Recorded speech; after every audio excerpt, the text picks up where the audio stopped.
Finally complete করলাম Amazon prime ভিডিওর নতুন শো মটকা কিং, যেখানে বিজয় মাঝে লিড চরিত্রে সঙ্গে আরো অনেকে সিরিজের মধ্যে অভিনয় করেছে। তো কেমন হলো এই কাজটা?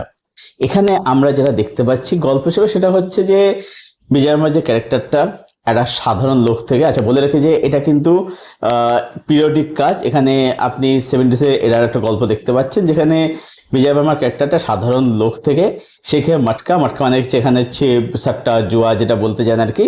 তো তার একদম বাদশাহ কিং হয়ে উঠছে, মটকা কিং হয়ে উঠছে। সেই জার্নির গল্প হচ্ছে এই সিরিজটা, যেখানে রয়েছে টোটাল 8টা এপিসোড। একটা এপিসোডের ডিউরেশন হচ্ছে 35 মধ্যে, লাস্টেরটা 1 ঘন্টার কিছু বেশি। তো সিরিজটার মধ্যে এবারে কি কি ভালো দিক রয়েছে, কি খারাপ দিক রয়েছে। আমার যে সিরিজের মধ্যে কিছু পজিটিভ রয়েছে, কিছু নেগেটিভ দিক রয়েছে। তো কি কি ভালো দিক রয়েছে, প্রথম কথা হচ্ছে যে এখানে বিজয় আমার ক্যারেক্টারটাকে খুব ভালো করে লেখা হয়েছে, যেহেতু তার থ্রু দিয়ে পুরো জার্নিটাকে গল্পটাকে দেখানো হচ্ছে, সেইখানে তার ক্যারেক্টার সব থেকে ভালো লেখা হয়েছে। এবং ক্যারেক্টারের মধ্যে যে চেঞ্জেস বা যে ট্রান্সফরমেশন, ক্যারেক্টার যে রাইজ অ্যান্ড ফল, সেগুলো এখানে বলবো যে বেশ ভালো করে দেখিয়েছে। এবং তার সঙ্গে সঙ্গে এখানে সেই সময় পপ কালচারের মধ্যে কি কি ছিল, যেমন সেই সময় ইন্দিরা গান্ধী এমার্জেন্সি ডিক্লেয়ার করছে সেটা দেখানো হচ্ছে। সেই সময় মানুষের বা ওভারঅল যে সমাজ অবস্থা কিরকম ছিল, যে বা ওভারঅল মানুষের জীবনযাত্রা কিরকম ছিল এখানে দেখানো হচ্ছে আর কি। এবং অবশ্যই তার মধ্যে বেশ কিছু ভালো মোমেন্টস রয়েছে, যে আমাকে চ্যালেঞ্জ কী কী ফেস করতে হচ্ছে ক্যারেক্টারটাকে, বীজভারটিকে, সেগুলো দেখানো হচ্ছে আর কি। তো সেগুলো কিন্তু অবশ্যই কিন্তু ভালো। এবং সেটা যে নোটে শেষ হচ্ছে তাতে সিজন 2 আসতেও পারে, আবার নাও আসতে পারে। মানে একটা ওপেনিং জিনিসটাকে রাখা হয়েছে, মানে একটা একটা সম্পূর্ণ সিরিজটাকে এন্ড করা হয়েছে আর কি। সিরিজের মধ্যে যারা যারা এখানে অভিনয় করেছে তারা কিন্তু বলবে প্রত্যেকে কিন্তু খুব ভালো কাজ করেছে। বিজয় বর্মা এখানে খুব ভালো অভিনয় করেছে। তার সঙ্গে এখানে রয়েছেন শাহিদ হামানকার, যাকে আপনারা সবাই চেনেন, মারাঠি অভিনেত্রী, উনি হিন্দিতেও কাজ করেন। তো শাহিদ হামানকার বিজয় বর্মার ওয়াইফের সাথে অভিনয় করছে, সেও খুব ভালো কাজ করেছে। তারপরে হচ্ছে এখানে কৃতিকা কামরা বেশ ভালো। আচ্ছা, গুলশান গ্রোভারকে দেখলাম এখানে, ওনাকেও বেশ ভালো লাগলো, একই রকম সেই ম্যানারিজম উনি এখানে ক্যারি করেছেন আর কি। তো তাকেও বেশ ভালো লাগলো। আচ্ছা, এখানে একদিনের কথা বলতে হবে, সেটা হচ্ছে জেমি লিভার, জনি লিভারের মেয়ে।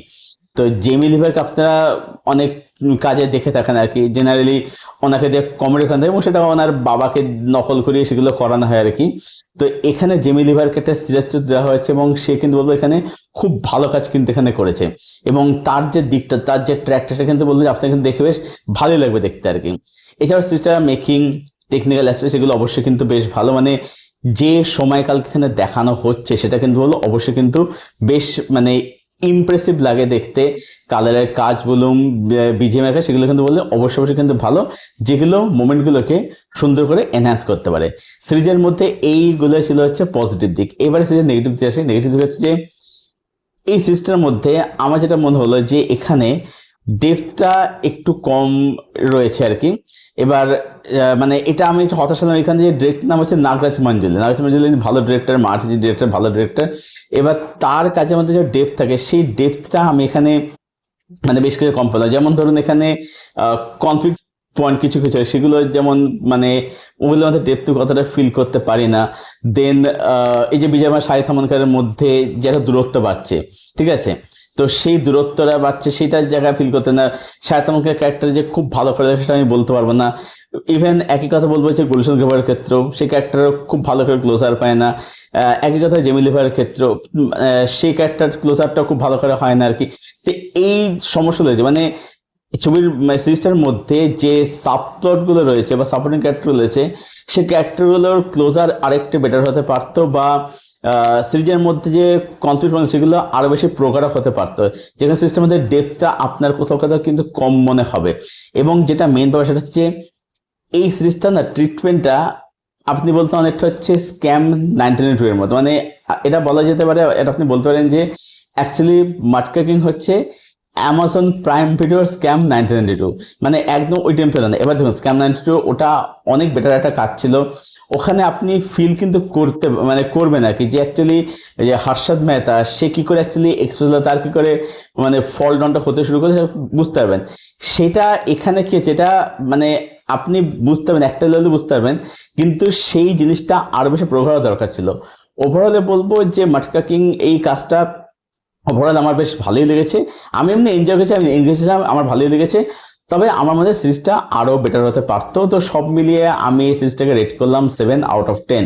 এটাই ছিল আমার রিভিউ প্রাইম ভিডিওর শো মাটকা কিংকে কেন্দ্র করে। যারা এখনো পর্যন্ত দেখেননি, দেখবেন বলে মনে করছেন, একবার দেখতেই পারেন, না দেখার মতো কিছুই নেই। দেখে জানাবেন কমেন্ট করে কাজটা আপনার কীরকম লাগলো। আর যারা দেখে ফেলেছেন বা যাদের দেখা হয়ে গেছে, আপনাদের কি ওপিনিয়ন সেটা অবশ্যই জানাবেন কমেন্ট করে। আপনাদের প্রত্যেকের উত্তর আমি অবশ্যই দেব। আর এই ভিডিওটা ভালো লেগে থাকলে ভিডিওটাকে অবশ্যই লাইক করবেন, শেয়ার করবেন, চ্যানেলটাকে অবশ্যই সাবস্ক্রাইব করবেন। চলুন ভিডিও এখানে শেষ করছি, দেখা হচ্ছে আপনাদের সঙ্গে পরের ভিডিওতে। Till then stay best, stay keep watching good content.